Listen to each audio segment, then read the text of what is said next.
Welcome to the Happy Being Well podcast, where we talk about strategies and insights so you can live happy being well with your host, Rita Ferrugia. This podcast is presented by happybeingwell.com, your online store providing the best in all natural wellness products, such as natural essential oils, all natural bath products, all natural facial masks, all natural deodorants, irresistible leggings, crystals, including crystal home decor and kitchen items, herbal teas, natural sleep aids, and so much more natural wellness goodies at happybeingwell.com. Free shipping on any order within the USA at happybeingwell.com. Now enjoy the show.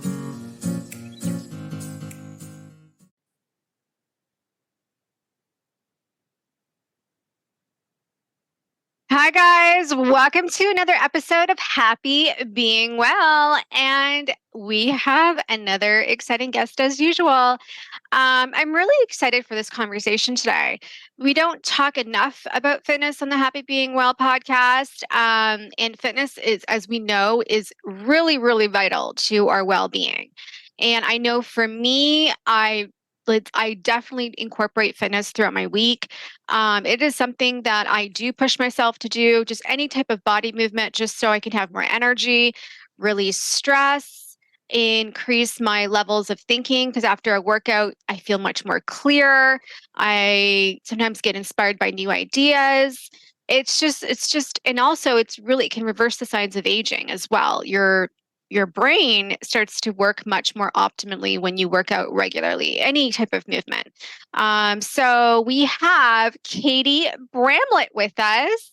She is the co-founder of WeShape. And her and I had a really exciting conversation before recording this podcast today about, how her company is different than versus other, fitness programs or online fitness programs. She'll discuss what exactly hers is, but hers is, I really love her concept. It really is the primary motivation and goals for those who just want to move, who just want to work out, not necessarily to do a certain movement to achieve, abs or lift your butt, which I find exciting because that's what I do. I just move my body just to move my body just to get the benefits of it. All right. So Katie, so I really love what you're doing. I think that this is something that a lot of people can benefit from, especially today when we have so much distractions and noise and so much, society is moving faster. Technology is really making us move faster. Now with the verge of AI, so we're going to be, so it's really easy to make the excuse of, I don't have time to work out, right? So how does your solution help with that problem? Yeah, so I think it's important, if it's okay, to give just a little bit of context and history about sort of the birth of WeShape and where we have come from, if that's okay. My co-founder and I, we used to run a fitness company. We had various digital fitness products that were rooted in getting a toned body or getting a six-pack, and we were really successful with those companies. And from the outside looking in, I had checked a lot of boxes in my life that I thought I wanted to check. And I was still left pretty deeply unfulfilled. And I had to go through a journey and a transition of understanding why had I achieved success? Had I was at the time really feeling like I was helping people because I was getting them to work out. But I realized that it was my intention behind the product. People were buying our products because they wanted to change how they looked. And when I started evaluating, what is toxic weight loss culture? What does that mean? What are the systems that I'm a part of that I didn't even know that I was a part of? And so I took an opportunity to really sit in that for a while. And my co-founder and I decided that we weren't going to run that company anymore. And we were going to personally invest in building a product that was rooted in self-care, that was rooted in self-acceptance, that was rooted in movement rather than like a crazy workout to burn a bunch of calories and track all this stuff. It was like, how do we teach people to connect with their body through movement in a really customizable way? So we actually spent 2 years working with engineers to build the product before we released it, because the product is extremely customizable. It's an at-home product. People can interact with the product in real time so that they can adjust the movements based on what their exact needs are. But once we launched the product, I realized it was going to be so much more than a workout, because anytime we go down a path of taking a different intention to connect with our body, it's so much more than just pushing play and doing the workout, right? It was about us evaluating, how do we teach people to offer themselves radical acceptance, kindness, grace, support through their journey with working out, right? So when people come to us, I often have this joke that they signed up for a workout and they're getting quite a bit more than that. We're really predicated on 4 pillars at WeShape. So the first pillar is intention. So intention, meaning if you come to our program to lose weight, we ask you to go a little deeper. Like, why do you want to lose that weight? Or is it because the magazine told you had to? Is it because you grew up with a belief system that there was only one body type, and in order for you to feel valued, you had to achieve that body type? Is it so that you get validation from somebody? What is that reason? And we ask people to go like deeper with their intention and really take the time to evaluate why they're here.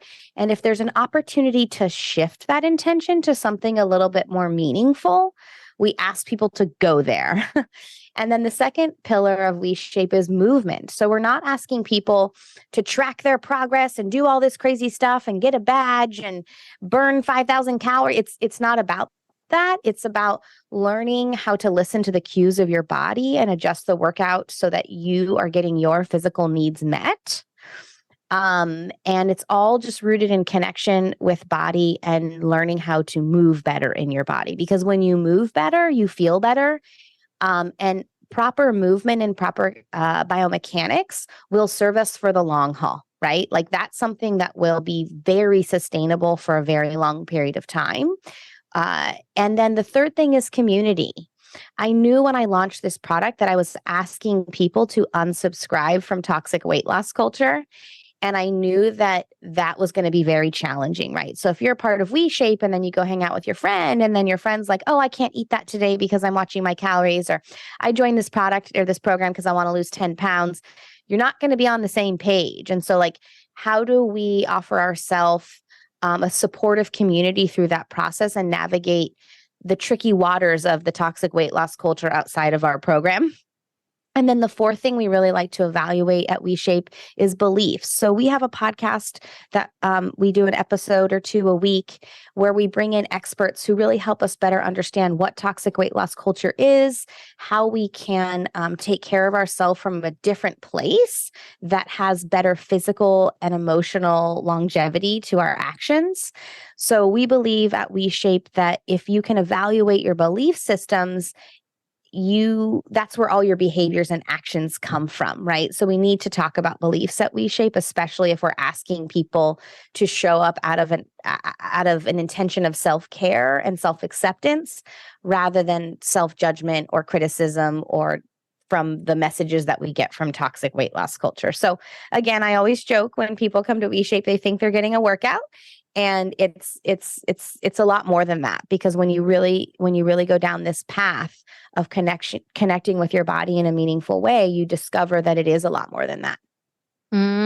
Wow. You basically covered everything that I had to ask on the podcast. So beautifully done about the topic.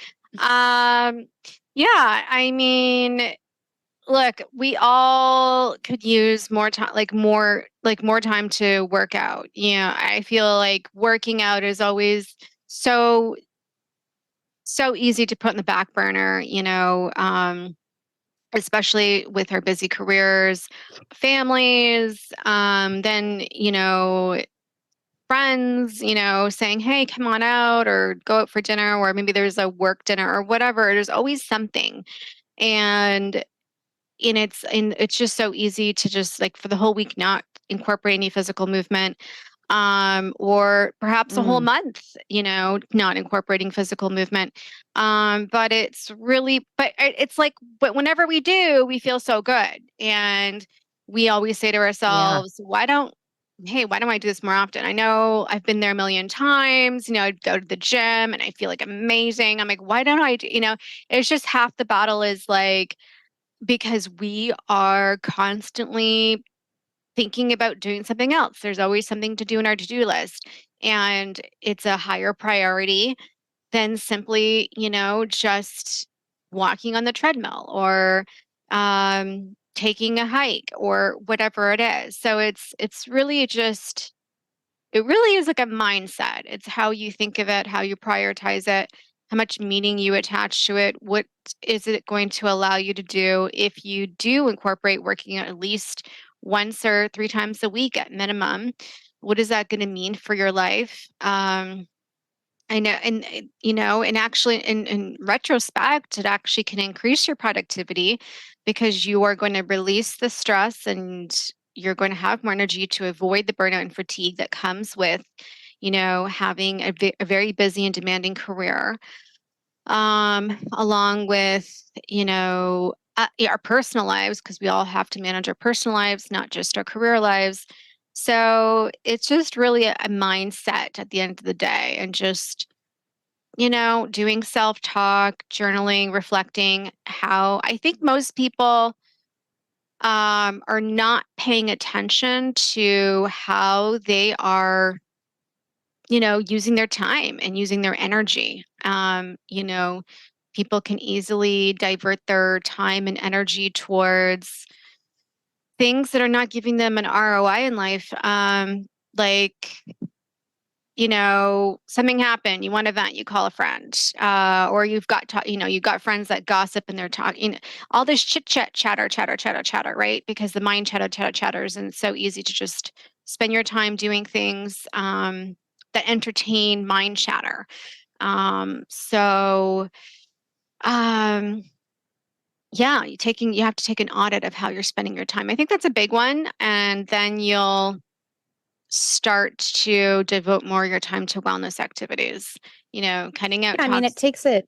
it's a journey. And I think that it takes time, and it takes a certain level of pausing to say, are the behaviors, are the actions that I'm taking in my life, are the belief systems that I'm holding about who I am and how I'm showing up in the world, are those serving me? And some of them probably are, and some of them probably aren't. And I think it's that pause where we evaluate, okay, I know that when I move my body, I feel better. What is it that is not allowing me to care for myself in that way? And just sit with that question, because I think what happens is people get on this cycle of like guilt and shame, and they're like, oh, I didn't work out, and oh man, and then it's like this cycle. And it's like, well, that cycle of like beating yourself up for not doing that is actually probably not making you do that. Right. So I think it's about pausing and saying, okay, I know I have this information that when I move my body, I feel better. And I also know that when I move my body with the intention of self-care rather than changing something about my body that will receive external validation, I have a better opportunity to deeper connect with that authentic self. I have a better opportunity to sustain my workout program for longer when I'm coming with those intentions. And then just sitting with, what is it in my life that's not allowing me to do that?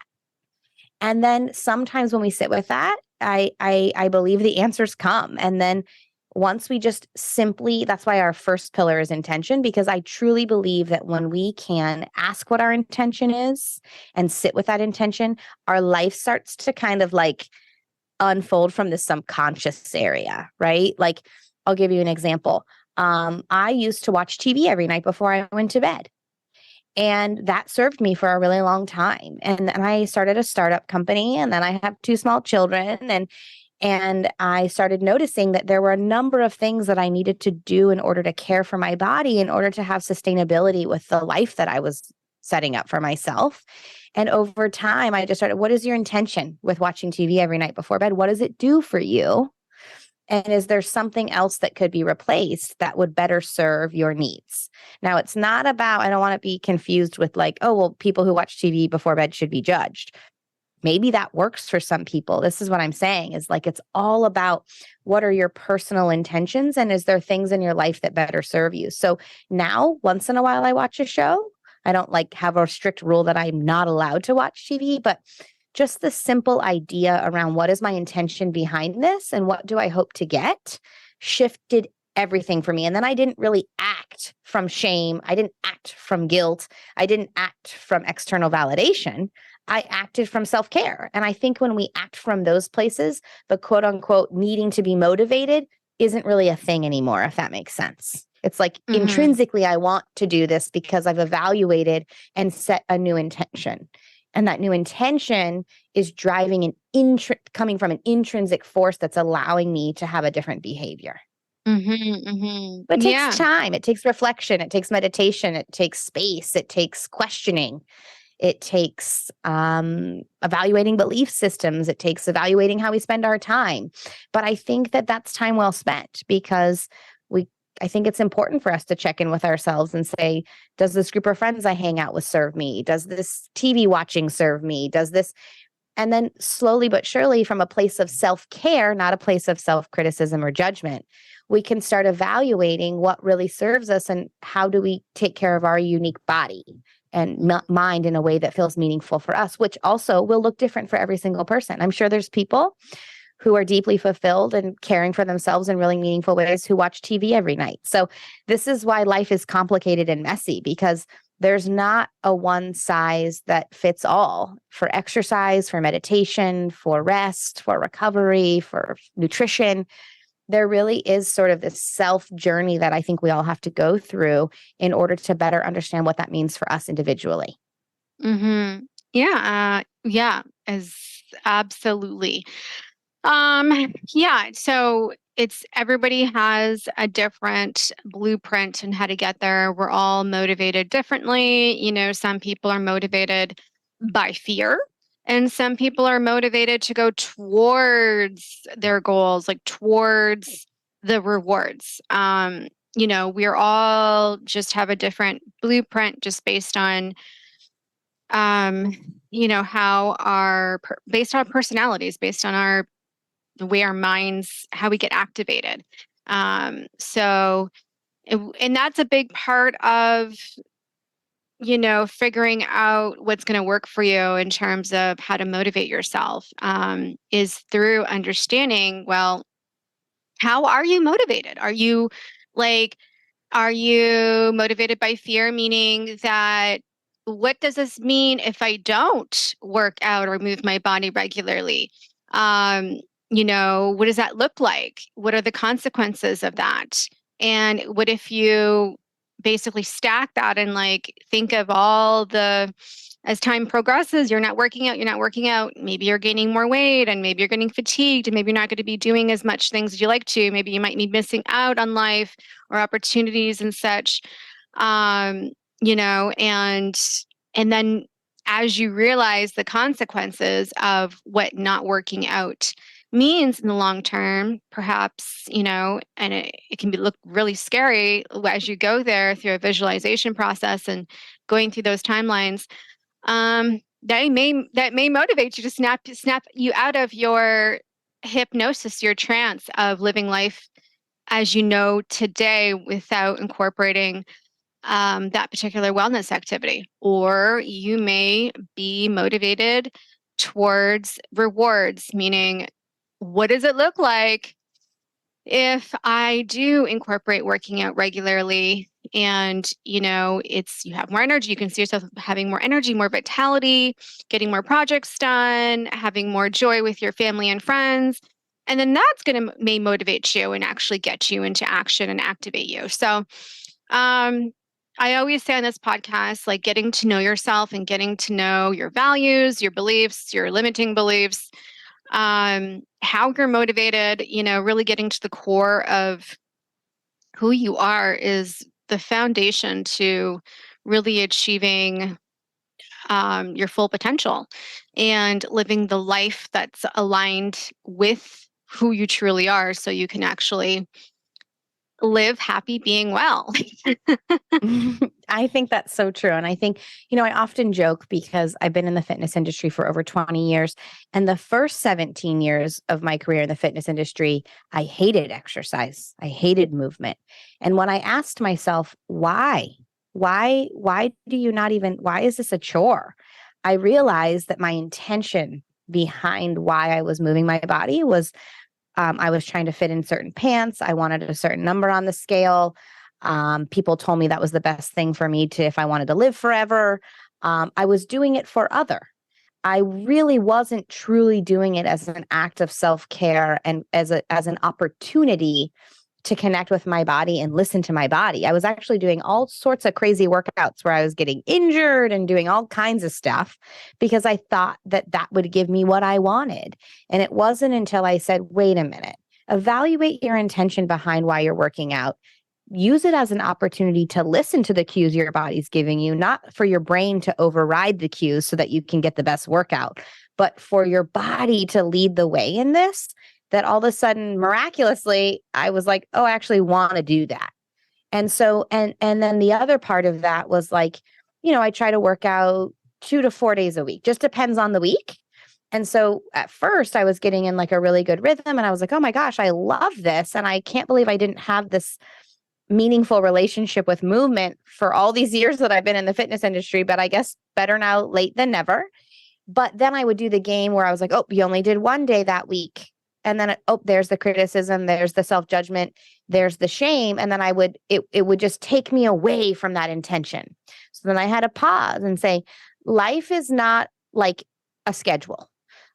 Some weeks are going to work in your favor. Some weeks are not. You can evaluate how you feel in those moments, but do not go down the path of self-judgment and criticism and shame, because that's actually taking you away from that intention of I want to better connect with self and I want to better connect with my body and I want to feel the benefits of movement. That is not taking me back down that path. So instead now, usually I work out on Mondays. I didn't work out yesterday. And guess what? Today I'm like, oh, that's okay. You could do it tomorrow. You could do it the next day. And I'm just moving away from that shame and criticism and judgment. And that attitude and that intention just brings me right back to it when my body feels like it's ready to do the next workout. Mm-hmm. So just to encourage your listeners that shame and criticism and judgment do not sustain motivation or intrinsic motivation for the long haul. It's really not a methodology that I have found really helps people stay engaged in movement with their body. Mm-hmm. Well, it's a negative energy. And studies have shown, self-compassion, and when you forgive yourself, you actually become more motivated towards the goal. Because we're human beings. Nobody's perfect. We're always going to be missing the mark. That is kind of, how we're always evolving until we take our last breath. We're always learning something until we take our last breath. We're always just going to be progressing. We're never going to achieve that perfect mold. It's just all about progress until our last breath. And hopefully passing it forward to the next generation that can learn from us. So it is so important to have that self-compassion and not be in the energy of resistance either, just be in the energy of acceptance, which having that self-compassion, having that forgiveness allows you to be in the energy of just acceptance, because when you're in the energy of resistance, you're going to be away from your goal, not moving towards your goal. So yeah. Yeah. I love that. The energy of acceptance is really key too, I think.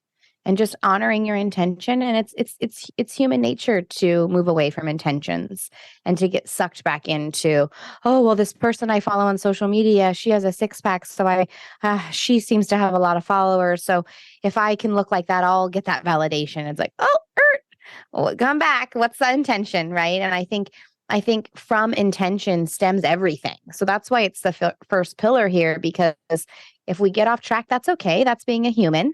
And then we'll just come back to what those intentions are that are hopefully more rooted in self-acceptance and kindness and grace and connection with body and movement. So I love what you're saying about the resistance versus acceptance and just cultivating that different energy for sure, I think is really critical. Yeah. Yeah, it's a good point to bring up about social media. I think that's really cultivated a culture of everybody's just kind of constantly looking at everybody else who's got the more followers or the more likes and comments and such. We live in such a social media influencer culture. It's really, taken people's minds captive and locked into that energy of comparison and in I guess competition as well. That's what comparison locks you into. And it actually, you abandon yourself when you do that. So, because you're so focused on the strengths of the other, you're not focused on your own strengths as well.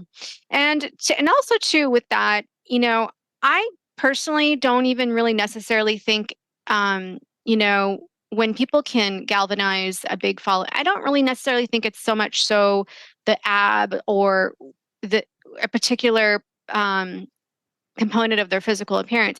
When you really look at it, it's really their energy. It's the energy they're emitting that people kind of want to be around or get curious about in terms of what that influencers, because really these influencers, in a way, they're like making art, through the pose they're doing or their statement that they're saying, the particular in that reel or whatever, right? So that people can learn from or laugh from, or maybe it's a combination of both of the learning and laughing, which they call was edutainment. So Yeah. it's really the energy of the person, the person's personality. So And I think it's okay to do social media audits and ask yourself, I'm following these people on the internet. Are these people aligned with my current value system? Because here's the thing is, like, you're talking about human beings progressing in their life, value systems change. The things I value at almost 40 years old, I did not value at 20 years old. And so I think it's okay to do an audit of your social media following or followers. Following, who are you following, and say, are they aligned with my values? And if they're not, I think it's okay to follow different people, right? And that's okay. Maybe that person's values are aligned with someone else's values. But I think it's okay to grow and change and unsubscribe and subscribe to someone else. I think that that's part of the human experience, but I think that it's also part of just like asking yourself, like, is this person that I'm following on social media serving me? Is it making me feel uplifted? Is it aligned with my value systems? Or am I leaving feeling bad about myself? And I think if you're leaving with self-judgment and criticism, it might be time to do a quick audit, of like, wait a minute, what's going on here? Because this is not, again, we could all just keep going back to intention. When I get on social media, what's my intention? Is my intention to laugh? Is my intention to connect? Is my intention to be educated? And decide on that intention. And then when you're scrolling through your feed, evaluating, are these people that I follow serving that intention and aligned with my values? And if they're not, it's okay to unsubscribe. Absolutely. That's a choice. Absolutely. I think a lot of it is inspiration. I think people get inspired, when they're going through their Instagram feeds of, places to travel or, it's like a discovery process when they're going through their feeds, or there's like these cool dances. I mean, there's a lot of, I would say there's a lot of entertainment going on too on Instagram. We see these little kids. I saw this little kid that was probably about, my goodness, like 3 or 5 or something, and literally dancing like Michael Jackson, like just like him. And it was like completely mind blowing. It was like, whoa. Anyway, so yeah, I mean, as humans, there's, entertainment is entertainment, right? It's just how much entertainment we're going to consume is just like with anything, everything in moderation, and yeah, so this has been an interesting conversation. So where can people go to learn more about you, Katie, and to And what is it? What is particularly? Is it a program that you have? I know you said it's kind of like an app, but it's Yes. not. Okay. Yeah, so we're not in the App Store yet. That's sort of the next phase, but you can find us online. Actually have a special link for your guests. It's WeShape.com/happybeingwell. So if your listeners want to go there, WeShape.com/happybeingwell, they get a 2-week free trial of the program. We offer people at home real-time customized workouts. They're about 30 minutes in length. You can do them 1 day a week, 3 days a week, 4 days, whatever cadence and rhythm works for you. We also offer a daily call on Zoom with our community. So we have 2 different types of calls. We have calls where people can just connect with one another and share their experience on their health journey or talk about their day, just an opportunity for community and connection.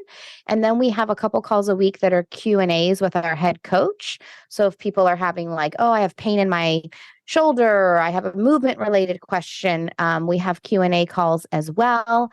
We also hope to have experts coming in and talking and hosting calls as well around like toxic weight loss culture and how to better support each other through community. So we offer calls Monday through Friday. People can have access to the workouts as many times a week as they want. And then we also have a podcast that we release each week. It's just called the WeShape podcast. And people can also find us on all social channels. We actually have 2 social media accounts. We have WeShape, which is all movement related content. And then we have WeShape podcast, which is all content around belief systems and toxic weight loss culture and community and kind of paving a new path in wellness. So give us a glance, check us out, and we'd love to have your community a part of our community. Awesome, Katie. I love that. I love the 2-week free trial for the Happy Being Well audience. So you heard it here, guys. Go to WeShape.com/happybeingwell for that 2-week trial. And so that you can get going on your fitness goals, especially if you live in like a cold climate. Fitness is really, really great to beat the winter blues, to have more energy, feel more vitalized, to get more work done, or just to feel better in your social engagements. So thank you so much, Katie, for being on the Happy Being Well podcast. And to everybody, thank you so much. And to everybody else, remember to live happy being well. Until next time, guys. If you learned something new or were inspired to live happy being well, please be sure to subscribe to the Happy Being Well podcast so you don't miss an upcoming episode. Also, please feel free to leave a 5-star review, including what you learned or what inspired you in today's episode. This podcast is presented by happybeingwell.com, your online store for natural wellness products, so you can live happy being well. Order your next all-natural essential oil, all-natural face mask, all-natural bath soap, all-natural deodorant, herbal tea, crystals including crystal home decor and kitchen items, irresistible leggings, and much more at happybeingwell.com. Free shipping on all orders within the USA.